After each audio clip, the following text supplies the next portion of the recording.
ابھی تک نے علم کے پہلے کتنی رکھتے ہیں اور بعد میں کتنی رکھتے ہیں؟ فجر کی سنتیں کب پڑھنی چاہیے؟ سنو فجر کی سنتوں کے بارے میں۔ میرے رسول کریم سید عالم صلی اللہ تعالی علیہ وسلم سے ایک صحابی نے پوچھا تھا، حضور میری فجر کی سنتیں رہ گئیں یا رہ جاتی ہیں تو حکم کیا ہے؟ کیا انداز ہے حضور کا! بخاری مسلم کے لفظ سنو، حضور سید عالم صلی اللہ علیہ وسلم فرمانے لگے، اس نے کیا پوچھا تھا؟ حضور جواب کیا دیتے؟ فرمایا فرض کی سنتیں کبھی نہ چھوڑنا، فجر کی پہلی 2 سنتیں کبھی نہ چھوڑنا۔ یا رسول اللہ صلی اللہ تعالی علیہ وسلم میری رہ گئی ہیں، رہ جاتی ہیں۔ فرمایا فجر کی 2 سنتیں نہ چھوڑنا، فرمایا فجر کی پہلی 2 سنتیں مجھے دنیا اور دنیا کے اندر جو کچھ ہے وہ سب سے زیادہ پیاری ہے۔ فجر کی 2 سنتیں دنیا اور دنیا میں جو کچھ ہے مجھے وہ سب سے زیادہ پیاری ہیں، اس لیے فجر کی سنتیں نہ چھوڑنا۔ اپنا ذوق، اپنی طبیعت، ہم نے نا ذوق غلط بنا لیا ہے۔ اگر 20 بندے کہہ بھی دیں گے تو نے بڑی شاندار تلاوت کیا تو کیا اس سے بنے گا؟ 100 بندہ کہہ بھی دے تیری کیا بات ہے، کیا بات ہے نعت خاں کی، کیا بات ہے علامہ صاحب کی، پیر صاحب کی، پیر مہر علی شاہ صاحب رحمت اللہ علیہ۔ آپ تشریف فرما تھے تو آپ کے ایک ہی بیٹے بابو جی جن کو کہا جاتا ہے، جس دن صاحبزادے پیدا ہوئے تو خادم نہ وہاں سے نکلا۔ ان لوگوں کے شوق اور طرح کے تھے نا، تو ان کی توجہ بھی اپنے شوق کی طرف رہتی۔ تو خادم نکلا اندر سے، پیر صاحب مبارک ہو، پیر صاحب مبارک ہو، پیر صاحب مبارک ہو، پیر صاحب مبارک ہو، شور کر رہے ہیں۔ تو پیر صاحب کو وجد ہو گیا، اللہ اکبر، اللہ اکبر، اللہ، کیا ہوا؟ کس بات کی مبارک دے رہے ہو؟ اس کی حضور اللہ نے بیٹا دیے۔ تو آپ فرمانے لگے اچھا حضور آپ کیا ہوا؟ آپ تو پریشان ہو گئے۔ فرمانے لگے جب تو نے 3 دفعہ کہا نا مہر علی کو مبارک ہو تو میں سمجھا تھا شاید تجھے کسی نے بتا دیا ہے کہ مہر علی سے اللہ راضی ہوگی۔ میں سمجھا تھا کہ شاید تو یہ خبر لے کے آیا ہے کہ کسی نے بتایا ہے کہ مجھے آج خبر ملی ہے کہ مہر علی سے رب اچھا پتر ہوا ہے، الحمدللہ اللہ کا شکر ہے۔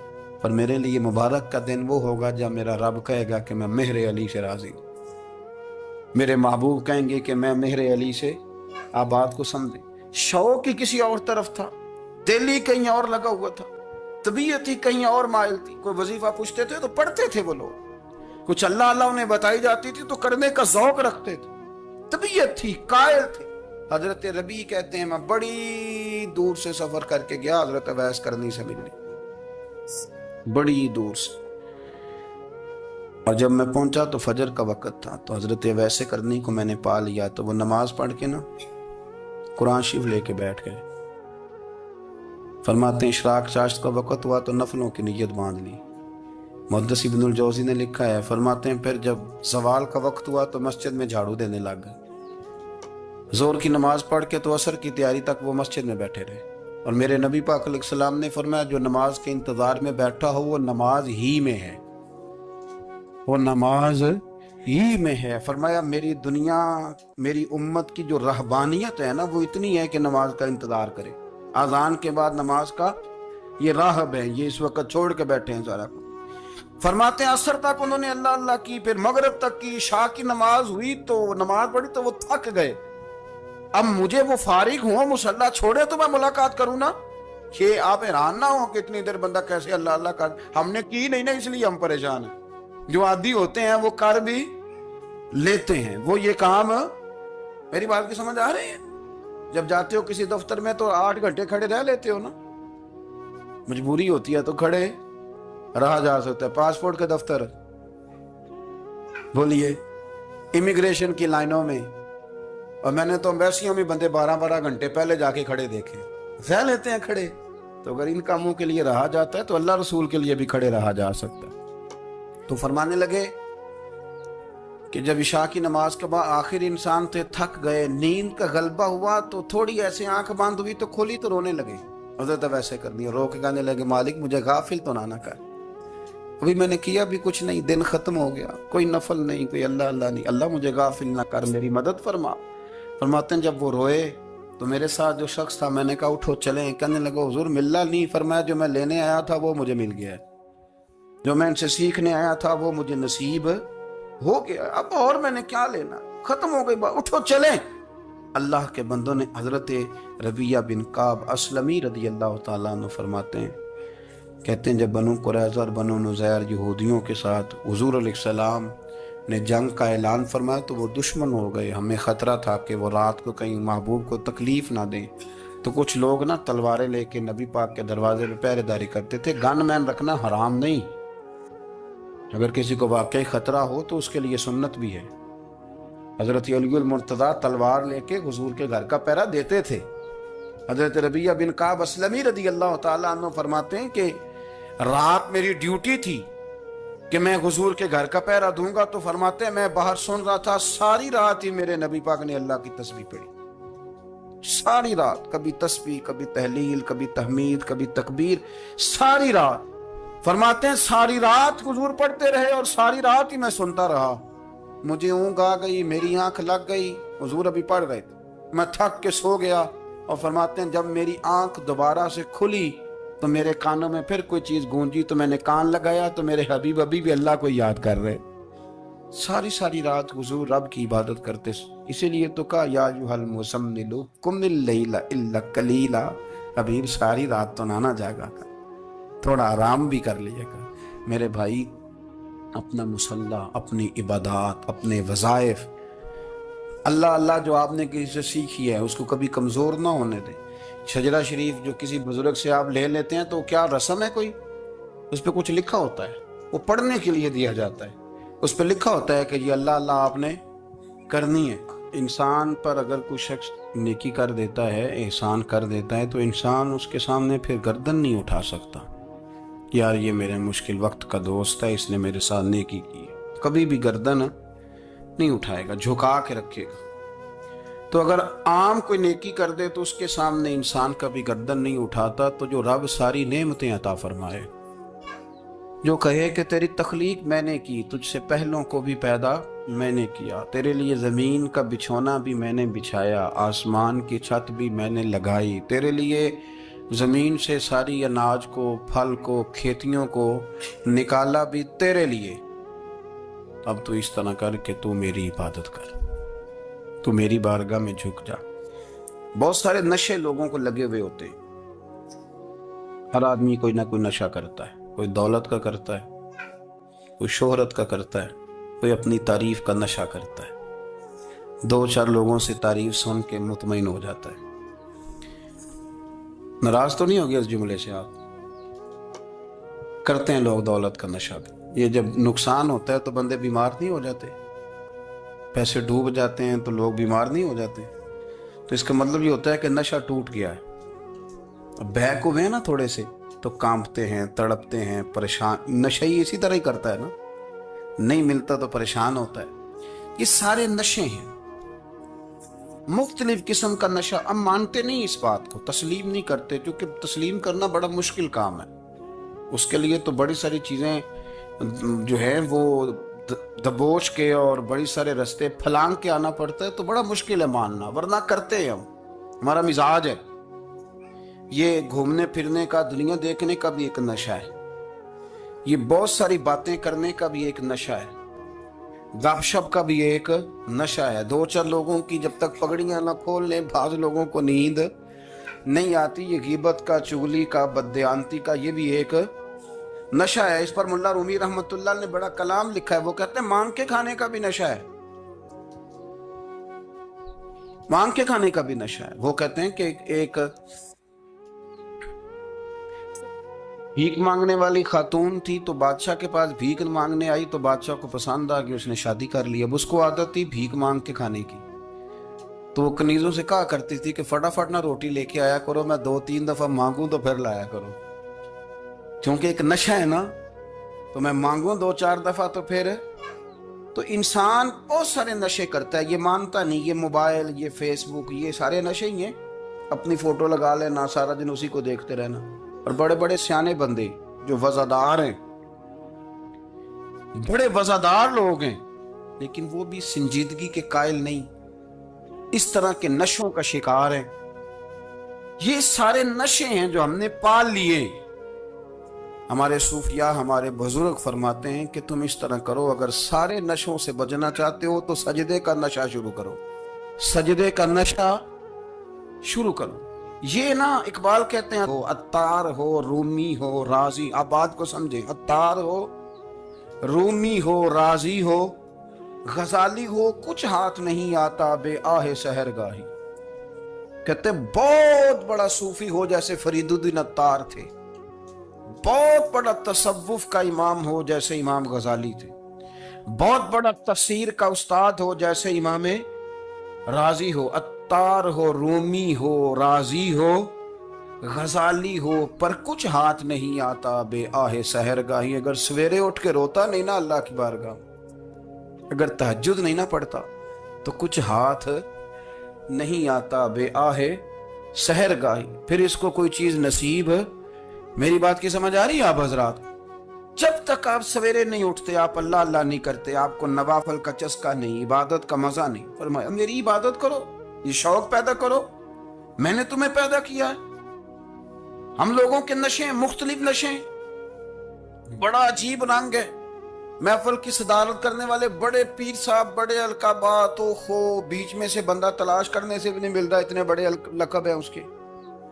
لیکن وہ ساج سنور کے 2.5 گھنٹے بیٹھا رہا محفل میں, اور نماز کا وقت آیا تو اس نے مختصر سی پڑھی, وہ نکل گیا. ہلکے سے سجدے کیے. او اتنا بڑا عشق رسول نعت کا, او ہو کیا بات ہے. اور عشق رسول کا بہت بڑا پیغامبر, بہت بڑا مبلغ, اور بیچارہ سمجھ ہی نہیں سکا کہ اللہ کے رسول نے فرمایا تو نماز پڑھ میری آنکھیں ٹھنڈی ہو جائیں گی. تو یہ نشے کے عادی تو ہیں پر حقیقت کے قائل نہیں. یہ بس ٹھیک ہے خوابوں کی دنیا میں لوگ زندہ ہیں, پر جن کو یہ جو نشہ تھا نا عبادت کا, یہ میرے رسول پاک کی چاہت ہے, یہ میرے نبی کریم علیہ السلام کی. آپ دیکھیں نا حضور مہینوں جا کے غار حرا میں بیٹھتے. کیا وہاں تبلیغ کرتے تھے؟ کوئی کتاب لکھتے تھے؟ رسول کریم علیہ السلام مہینہ رہتے غار حرا میں. کوئی نہ مجھے دیکھے, کوئی نہ مجھے ملے. حضور یہاں کیا ہے؟ فرمایا میں اپنے رب کی عبادت کروں گا. نبی کریم علیہ السلام نے سجدوں کے ساتھ پتھروں اور پہاڑوں کو آباد کر دیا, سجدوں کے ساتھ. آپ کا سجدہ آپ کو بہت ساری چیزوں سے چھڑا لیتا ہے, یہ بہت ساری جگہوں سے جھکنے سے بچا لیتا ہے. صوفیاء اولیاء یہ کیا کرتے تھے؟ یہ سجدے کا ذوق ہی تو پیدا کرتے تھے. سجدے کا ذوق. شاہ عبد العزیز دباغ رحمت اللہ تعالی علیہ اپنے مریدوں سے فرمایا کرتے تھے کہ اگر تم پکے نمازی بن جاؤ نا, تہجد گزار ہو جاؤ, تو میرے پاس آنا جانا چھوڑ دینا. عرض کی حضور کیوں؟ فرمایا میں تمہارے اور رب رسول کے راستے میں رکاوٹ نہیں بننا چاہتا. اب میرا مقصود ہے تمہیں وہاں تک پہنچانا. جب پہنچ گئے تو پھر میری ضرورت ختم ہو گئی. ہاں کبھی وسوس آئے, شک پیدا ہو, تکلیف ہو تو آنا. بیت المقدس پر قبضہ تھا عیسائیوں کا, تو صلاح الدین بڑے پریشان تھے. بابا جی کہنے لگے پتر کیا ہوا؟ کہنے لگے حضور پتہ چلا ہے دشمن کے 2 بحری بیڑے اسلحہ لے کے آ رہے. مسلمان پہلے ہی کمزور ہیں, اور اب اگر 2 بحری بیڑے اور آ گئے تو حضور مسئلہ بن جائے گا. تو میں پریشان ہوں کہ کس طرح یہ کم مسئلے والی ہماری فوج ہے کیسے مقابلہ کرے گی. تو بابا جی کہنے لگے پتر اس طرح کرنا, آج رات تو بھی دعا کرنا اور میں بھی کروں گا, تو بھی دعا کرنا. آپ ناراض نہ ہونا, ہم تو پیروں والے ہیں, ہم تو پیروں کے نوکر غلام ہیں, ہمارا تو گزارا ہی نہیں, ہمیں تو ملتا ہے سارا کچھ وہاں سے. پر میرا سوال یہ ہے کہ تعویذ لینے جاتے ہو نفل کیوں نہیں پڑھتے؟ رات اللہ کیوں نہیں کرتے؟ یہ بھی تو ہمارے بزرگوں کا ہی طریقہ ہے, انہوں نے تو ہمیں سکھایا ہے. صلاح الدین ایوبی سے بزرگوں نے کہا کہ رات آج نا اللہ کرنا, تو میں تیرے لیے دعا کروں گا, تو بھی دعا کرنا. تو بندہ جب دکھی ہوتا ہے تو سجدہ کرتا ہے, تو پھر ہی تو مصلی بھیگ جاتا ہے, پھر ہی تو مزہ آتا ہے. سکھی بندہ تو کعبے جا کے نہیں روتا. دکھی تھے, تکلیف تھی, تو سر رکھا سجدے میں تو تڑپ گئے. اور وہ بابا جی کہتے ہیں میں مسجد آیا تو صلاح الدین چیخے مار کے رو رہا تھا اور کہہ رہا تھا مالک میں کوئی اپنی شان کے لیے تو نہیں نہ لڑ رہا, اللہ کو میں کوئی قبضوں کے لیے تو نہیں لڑ رہا, مالک تیرے لیے لڑ رہا ہوں, مجھے بے آبرو نہ کرنا, میری مدد فرمانا. کہتے ہیں میں آیا تھا کہ مسجد میں دعا کروں گا, پر صلاح الدین ایوبی کو روتے دیکھا تو میں لوٹ گیا. تو سویرے صلاح الدین ملے تو بڑے خوش تھے. میں نے کہا پتر کیا ہوا؟ کہنے لگے حضور وہ بحری بیڑے دو آ رہے تھے نا اسلحہ لے کے, دونوں ڈوب گئے پانی میں ڈوب گئے. تو بابا جی کہنے لگے صلاح الدین وہ پانی میں نہیں ڈوبے, وہ تیرے آنسوؤں میں ڈوب گئے, وہ غرق ہو گئے. وہ جو تو نے مسلح بات کیا تو وہ تیرے آنسوؤں میں ڈوب گئے, وہ غرق ہو گئے, وہ تباہ اتنے قیمتی تھے, تیرے آنسو کے بہا لے گئے دشمن کے بحری بیڑوں کو. میرے بھائی ٹھیک ہو گیا جی. میرے عزیز سمجھ لیں اس بات کو ہمیشہ کے لیے, اور اس پر غور کرنے اچھے طریقے سے کہ میرے رسول کریم سید عالم صلی اللہ علیہ وسلم نے نا ہماری توجہ دلائی, حضور نے ہمیں بتلایا, ہمارا ذوق بڑھایا عبادت کی طرف. ایک صحابی تھے حضرت ابو فاطمہ رضی اللہ تعالیٰ عنہ, یہ ترمذی شریف کی حدیث ہے. نبی پاک علیہ السلام نے فرمایا ابو فاطمہ قیامت کے دن مجھ سے جلدی ملنا چاہتے ہو کہ دیر کے ساتھ؟ تو کہنے لگے حضور کون ہوگا جو دیر سے ملنا چاہے گا, ہم نے تو جان دے دی وعدہ دیدار پر. اعلیٰ حضرت فرماتے ہیں جان دے دی وعدہ اور نقد اپنا دام ہو ہی جائے گا. مجھے لگتا ہے کہ یہ سودا نقد و نقد ہو جانا ہے, چونکہ ہم نے جان دے دی وعدہ دیدار پر. آپ نے وعدہ کیا تھا کہ مریں گے تو پھر زیارت ہوگی, تو مر گئے ہم زیارت کی خاطر. جان دے دی وعدہ دیدار پر تو نقد اپنا دام ہو ہی جائے گا. اے رضا ہر کام کا ایک وقت ہے, دل کو بھی آرام ہو ہی جائے گا. تو حضرت ابو فاطمہ رضی اللہ تعالیٰ عنہ سے نبی پاک صلی اللہ علیہ وسلم نے فرمایا جلدی ملنا چاہتے ہو کہ دیر سے؟ اس کی حضور فٹافٹ ملنا ہے, میں نے قیامت کے دن آپ سے جلدی ملنا ہے. تو نبی پاک علیہ السلام نے فرمایا پھر اس طرح کرنا, دنیا میں رہ کے سجدے زیادہ کرنا, پھر سجدے زیادہ کرنا, قیامت میں ملاقات جلدی ہو جائے, قرب ملے گا تمہیں. اپنے بچوں کے اندر دیکھیں نا, ہم شوق پیدا کرتے ہیں, ہمیں صحیح لفظ نہیں بولنے آتے پر ہم بچوں میں شوق پیدا کرتے ہیں کہ پتر ڈاکٹر بن جائے گا تو بڑا نفع کرے گا, تو لوگوں کی خدمت کرے گا, ملک و ملت کی خدمت کرے گا, تیرے ابا کا نام روشن ہوگا, تیرے دادا کی تعریفیں ہوں گی. ہم یہ ذوق پیدا کرتے ہیں. ہم اپنے نوجوانوں کے اندر یہ فکر پیدا کرتے ہیں, انہیں ہم سمجھاتے ہیں کہ میاں جب تم پڑھو گے محنت کرو گے تو فلاں آدمی کی طرح تمہارا نام ہوگا. یہ جتنا ذوق ہم بچوں کے اندر ان چیزوں کا پیدا کرتے, ہمیں حکم ہے کسی طرح ہم ذوق پیدا کریں کہ پتر نماز پڑھے گا تو اللہ راضی ہو جائے گا, تو سجدہ کرے گا. دیکھیں نا میرے رسول کریم علیہ السلام نے فرمایا 7 سال کے بچے کو مسجد لے کے جاؤ, یعنی اسے شوق دلاؤ, اس کے اندر یہ خاصیت پیدا کرو کہ اس کا دل کرے مسجد میں جانے, اس کے اندر یہ خصوصیات لاؤ کہ وہ ہمارے ہاں نا ہر چیز کو پرموٹ کیا جا رہا ہے, ہر چیز کو, یعنی سر سنگیت سکھانے کے لیے اکیڈمیاں بن گئی, ہر شے پرموٹ ہو رہی ہے. عبادت کا جذبہ کم ہوتا جا رہا ہے, اللہ اللہ کا ذوق ہمارے اندر نہیں رہا.